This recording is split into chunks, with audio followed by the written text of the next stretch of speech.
You may think that we blame others because of our ego or to shift our mistakes to other so that it doesn't hurt our image. But that's only half true. Don't worry, I'll tell you the real reason by the end of this video. Many believe that blaming others is a natural response to stress or failure, while others argue it's a sign of immaturity or lack of accountability. Some psychologists suggest that blaming others can be a defense mechanism to protect our ego or avoid responsibility. But critics argue that it hinders personal growth and even relationships. In fact, numerous studies have shown that a culture of blame can lead to increased conflict and decreased productivity in both professional and personal setting. It for you, because here's what we know from the research. Blame is simply the discharging of discomfort and pain.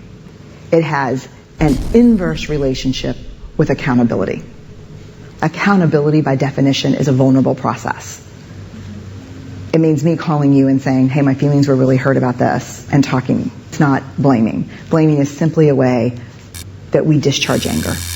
People who blame a lot seldom have the tenacity and grit to actually hold people accountable, because we expend all of our energy raging for 15 seconds and figuring out whose fault something is.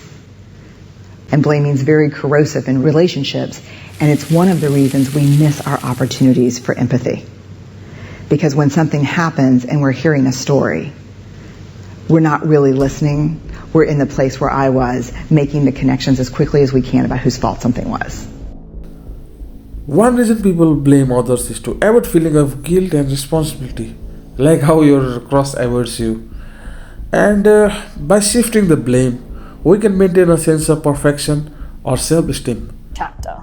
Blame shifting can easily thrive in a closed, small environment, but due to its highly contagious nature, it can spread in large organizations as well. Researchers have found that when people are exposed to blame shifting by a politician, they're more likely to copy the behavior themselves.